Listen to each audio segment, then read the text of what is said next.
Okay, so this would have been stuff that like Lloyd Austin and General Mark Milley. This is the stuff they're being briefed on, and Absolutely. then way down the chain of command is this 21-year-old National Guard young Airman. man. Uh, how how on earth does somebody like that, and this isn't digital from what I understand, these are like paper artifacts That's correct. That's correct. that General Milley probably, looked at with his own eyes. Uh, how on earth could somebody get access to that? That's what the investigation in Massachusetts is. Right. Well, there's multiple investigations, but yes, once Mark Milley got past his white rage of trying to figure out why he was upset, he probably looked at these slides at some point. That's a joke, by the way, just saying. Yeah, But yeah. I'm just a little bit of just jesting with you, Mark, if you're watching, which he normally does. Anyway, uh, the FBI took the lead for whatever bizarre reason. Okay. This is where there's a real red flag, a huge red flag, because every service element of the Pentagon has its own counterintelligence and law enforcement capacity. Army has both CID and MPI. Those are the criminal investigative units. MPI that does the more hefty stuff, and then Army has counterintelligence separate from law enforcement. But it does. I started off as an Army counterintelligence special agent. You are a special agent. You have arrest authorities and everything. You are a sworn officer. So Air Force has Air Force OSI, which does both the criminal and counterintelligence mission. And again, Air Force OSI would have been the logical and necessary lead in this investigation since he's an airman in the Air Force Reserve. But somehow they threw all the rules out the window and decided to bring in the FBI. Now, I can tell you for a fact that there is the investigation going on of the automated systems where they're saying this kid got the slides from. That's going to be handled by the Air Force internally. The Air Force, I can tell you for a fact, without knowing details. I've not been told anything, but I know how it works. Air Force is not going to give anybody access to its automated systems internally. So the Air Force, probably OSI, is taking the lead on that.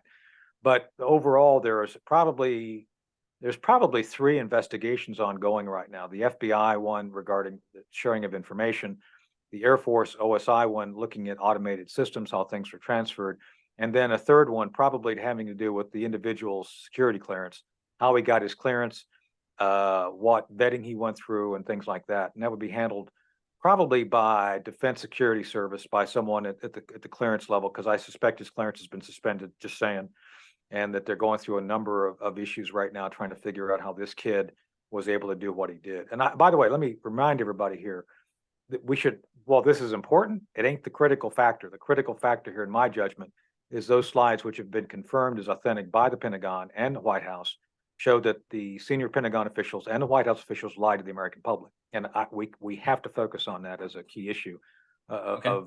of knowledge that came through this. So Yeah, that brings me to my next question. So I follow a lot of podcasts. I read a lot, watch other shows.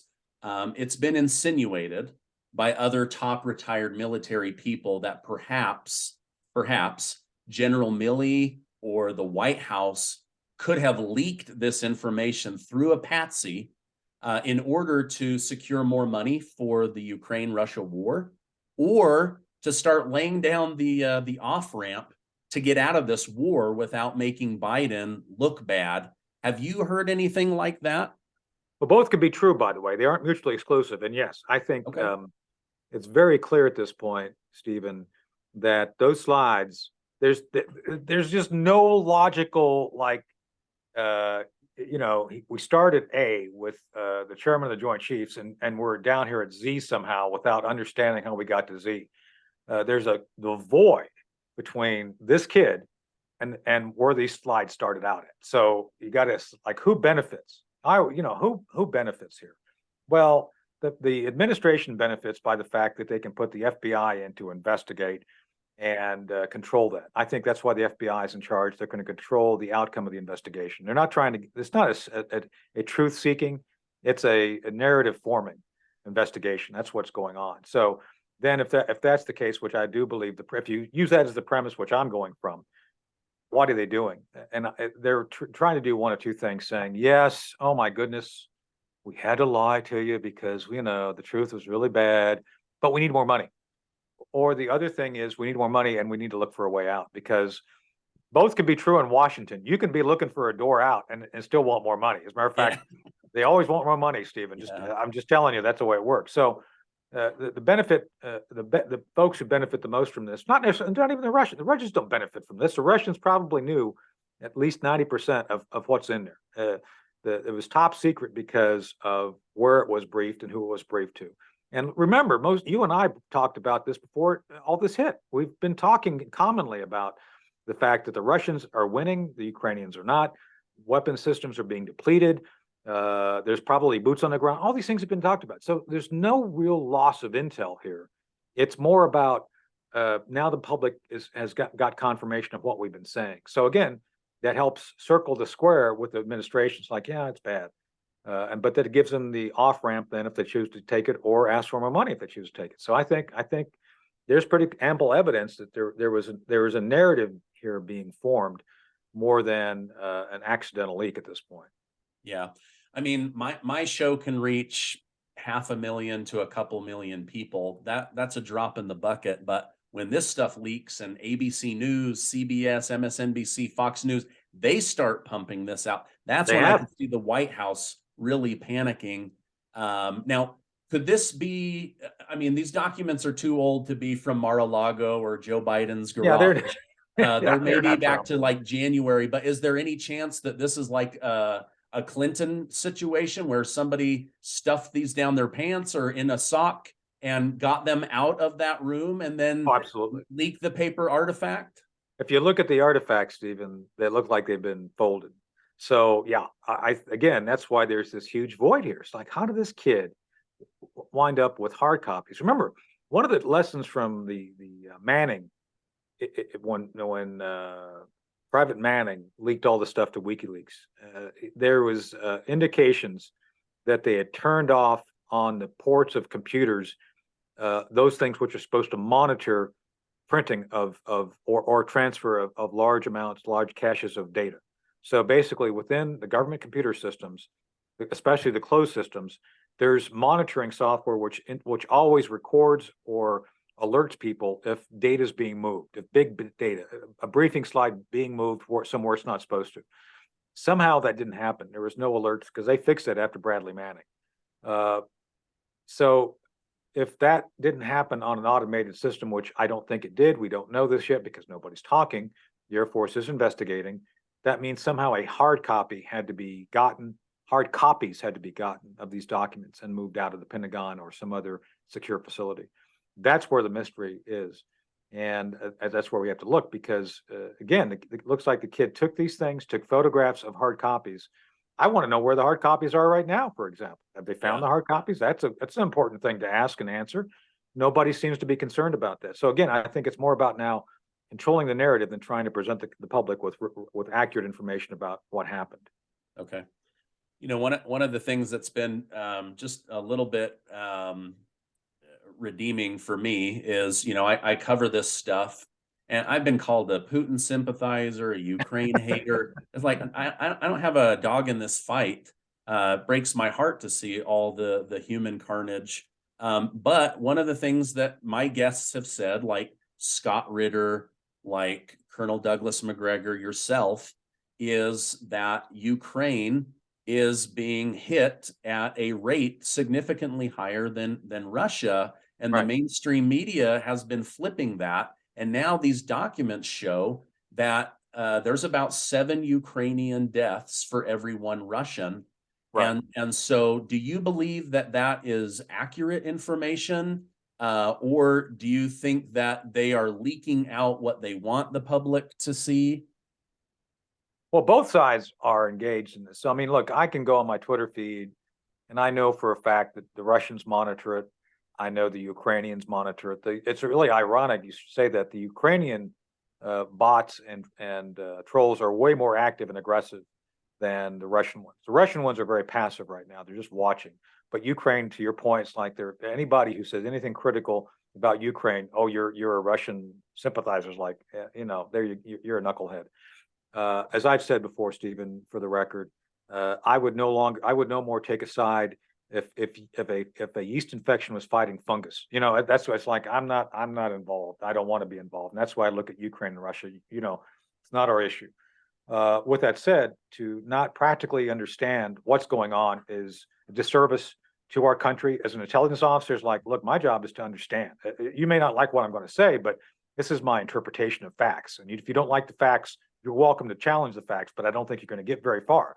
And in this case, the fact is that, as we've talked about, Stephen, before the documents came out, the Russians were probably winning. The Russians have the numbers. I've said it's all about numbers at this point.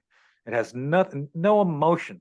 It's just if you look at the numbers of what's available regarding combat power, regarding troops, military weapon systems, from missiles to tanks, the numbers are all in the favor of Russia. That's it. That's the bottom line. And these briefing slides confirm that up to date, the Russians have been allowing the Ukrainians to throw uselessly all the troops into Bakhmut. It's like, why would you want to go on the offensive? Why would the Russians want to go on the offensive if you can attrit your enemy by letting him come to you and killing them? That's what I've been saying. And that apparently is what has been confirmed by the slides. And again, I'm not pro-Russian.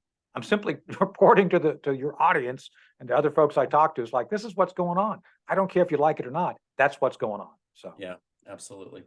Okay, so these documents began to surface on Discord among this gaming group in January. Since then, General Milley and General Lloyd Austin have testified before Senate committee hearings that Ukraine was winning, that they had a chance of winning, that there's all this Russian disinformation.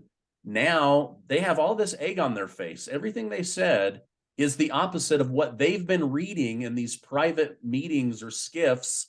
So how do the American people reconcile with the fact that they're privately saying one thing and then they're publicly saying another? These lies, I think it's illegal to lie to the Senate and before Congress under oath.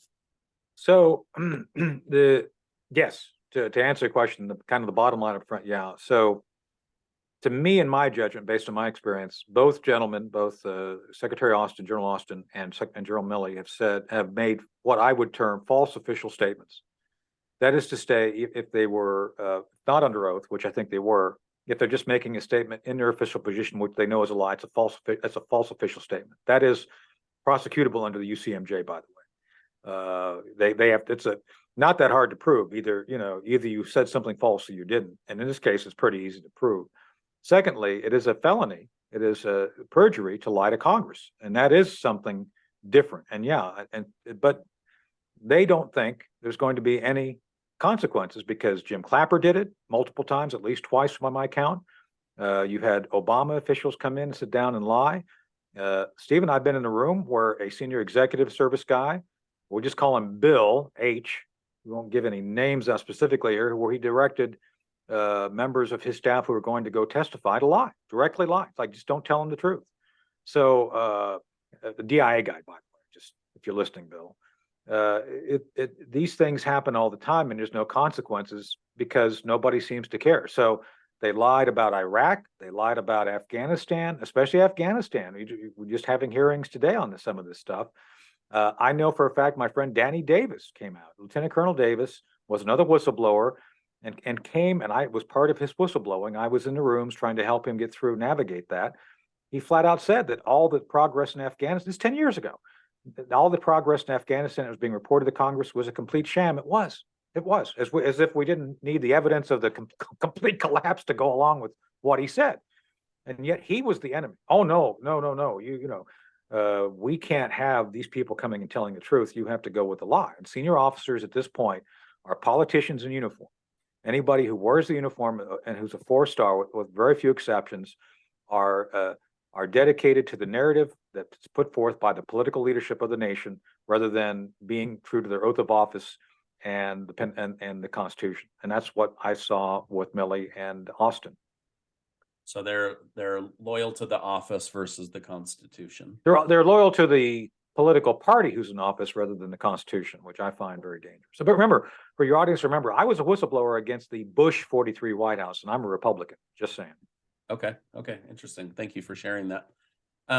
Okay. Let's come back home for a minute.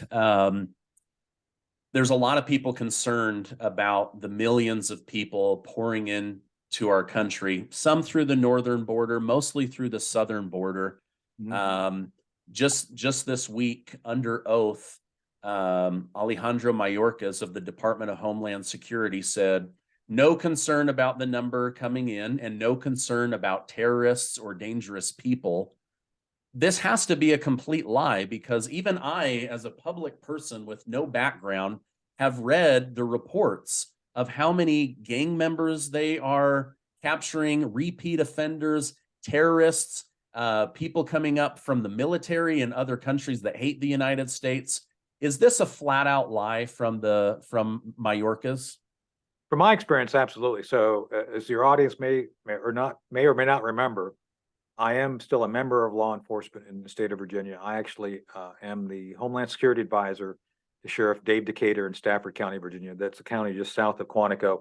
If you're on 95 going north, the traffic in this county is always the worst. You go through Fredericksburg, you're guaranteed to hit a traffic jam, just saying. And with all due respect to the county, it's not their fault, but it's still tough. Anyway, point being is that I do work to advise and assist David and his department regarding the spectrum of Homeland Security issues, which means I do still advise and work on intelligence issues. And I can tell you for a fact, Stephen, that every day there are reports coming out regarding threats that have been created by the open border. Some of these reports have to do with terrorist organizations, and they're from DHS. So I don't know what Mayorkas is saying, but his statement is one of opinion, not of fact. And I think it's a political opinion that others who were questioning him were, I think, shocked by his answer, because we all know we who live in the real world, who have to read and deal with these issues, read about these issues and deal with them, recognize that the open border is only contributing to allowing for foreign nations to get their intelligence folks in, to get folks who could commit terrorist acts in. And most importantly, in many ways, just the overall allowing for fentanyl to come in as a weapon of mass destruction that continues to touch every single community in the nation. So with all those things on the table, there's no doubt that there's a homeland security threat that the open borders has created and continues to make worse. It's going to get worse when Title 42 expires here in about, I guess, less than a month now at this point. So yeah, I worry about that as well. I'll be very honest. I have very limited life experience. I'm on the younger side, but it does seem that the United States is rapidly losing influence and power around the globe under the Biden administration. right. In just the last few days, French President Emmanuel Macron announced that he will align with China on military issues, including if China decides to invade Taiwan, they will remain neutral and they will not side with their NATO partner, the United States. What is going on with American power and influence right now under the Biden administration? Two things I think are apparent. The world leader, for the better for worse, was the United States after World War II. We came out on top. So from 1945 on, we've been the ones who've kind of helped dominate and shape the global order of things, the rules-based system, which everybody talks about. There's been challenges to it, but nothing serious. And every administration, Democrat and Republican, always seem to recognize the importance of that role. Let me be very clear for you and your audience. I am not a neocon. I have never believed that the use of military force should be our first option. With that said, the power of diplomacy and engagement was something that we used very effectively. And I'm a Reagan guy. I'm a Reagan Republican. I do believe that we should always talk first and have weapons available if we need them, but we should always lead with diplomacy. And the idea, like we did with winning the Cold War, it was all about economics, being able to convince the Russians you could do something that you couldn't with SDI. At the same time, engage them on the moral high ground. Mr. Gorbachev, tear down this wall, and putting immense pressure on them through the international community. We've lost that. We've lost the ability to understand and work in three dimensions in that way. Instead, we've seen in the Obama administration first, and now expanded through the Biden administration, this over-reliance on military use of force. I mean, it's amazing how the Democrats are ready to go to guns instantly the moment something happens. It's kind of like, you guys are the ones who always talk about peace, but somehow we're the ones who negotiate and get big old nuclear agreements in place, START, INF, all this. We do that. We know the Republicans, the conservatives do it. It's always funny how they talk a great game, but they do the opposite when they're in power. And this is another example of that. And, again, instead of showing strength regarding Putin, Stephen, one of the first things Biden said when he was confronted with the potential of a incursion, oh, well, if they just take a little, we're not that worried about it. I mean, how do you not see that doing the same thing during 1950 resulted in, oh, we're not worried about Korea. Okay, there goes the North Koreans in the South. Oh, April Gladsby, what was her name? Ambassador Gladsby, I think her name was, with Saddam Hussein. Oh, Saddam tells her he wants to invade Kuwait. Oh, that's okay. The moment you open the door to those who wish to use military force and their nation's power to obtain their national objectives, they're going to do it if they think they can get away with it. That's what happened. So the moment Biden opened that door, Putin ran through it. And that's what the danger is now. So, I think Reagan and others understood. They were very clear on what the policies were, what we were willing to do and not do. And we didn't tell them the consequences. We said there would be consequences. And those consequences often happened after the fact. And while they were not necessarily publicly revealed, the people who we did them to knew we did it to them. I'm just saying, that's clandestine stuff sometimes works, just saying. And I think that was a method that seemed to work to maintain prestige. At this point, Stephen, there's no belief that Joe Biden or this administration has any ability to be able to manage a diplomatic or engagement process which is required to resolve issues. Nobody believes Biden or Tony Blinken has the ability to sit down and resolve things with Russia. Tony Blinken with Victoria Nuland have become proxy, basically trying to get the United States into a war with Russia. They have said everything they could to say basically we're in it with Russia. So there's no diplomacy there if your diplomats have signed aboard with what the Russians think to be the enemies. China too. China's looking for friends and family in the global world, and they're finding them. Macron crossed over. He's went to the dark side, and I think you're going to see more and more of that because. And by the way, there's going to be no consequences for him doing it. Now the Biden folks say, "Oh, it's a shame he says this," but they're going to do nothing to basically say, "Well, Macron has made a mistake. While we don't agree with what he's doing, there will be consequences for the fact that he's signing aboard to actually allow China, the PRC, to undermine a democracy." Well, that should be the first thing we say. Do you think this situation with Macron goes back to Biden's first year, where he basically told France that they would be a part of this submarine deal with France and Australia and one other country, and then all of a sudden Joe Biden just cut France, one of our greatest allies, out of the submarine? I'm sure. Planted the seeds of. Okay. Oh yeah, I'm sure it has a lot to do with that, Steve. Stephen, the thing is, though, we have alienated every single NATO ally, and that's one of the ones we've done. So yeah, there was no reason to do that. Why would you do that? The Chinese see opportunity like that, and I'm sure that they've been reminded. The French have been reminded by the Chinese, hey, they screwed you, man. It sucks to be you. I'm sure it's more diplomatic than what I just said, but the idea here is that, of course, the Chinese are going to leverage this and say, well, come over and work with us. We're not going to do that sort of thing to you. Yeah, and so they're going to do the same thing to Germany. Hey, look at what Biden did to your pipeline. I do believe Cy Hirsch is correct. Cy Hirsch reported on two key things recently that Zelenskyy took, and his thugs took about $400 million. I think it's true. I think it's very true. And Biden himself said he was going to destroy the Nord Stream. I don't know why people have a hard time believing Cy Hirsch, but I tend to believe Cy is correct on this. That the other thing, this whole yacht. Oh, people on a yacht did it. No, you people on a yacht don't have that level of technology to dive. Even it's not that deep, but you have to go down and be well at the bottom of the water there to put things on that thing and be accurate about it. So I don't, but yeah, it's the more Biden shows weakness by not facing adversaries and then alienating allies, the more our prestige and ability to manage things is diminished. Let's talk about Cy Hirsch, and then I want to go back to China. So Sure. Cy Hirsch is one of the most reputable journalists, former New York Times journalists back when they were, very reputable. He's the one that said, I have high-level intel that Biden was behind blowing up the Nord Stream 2 pipeline. He's now come out and said that they have access to CIA documents where the government knows for a fact high-level people in the Ukrainian government have pilfered or stolen or siphoned off, whatever word you want to use, $400 million of American taxpayer money. They even have a list of the worst people that have stolen money from us.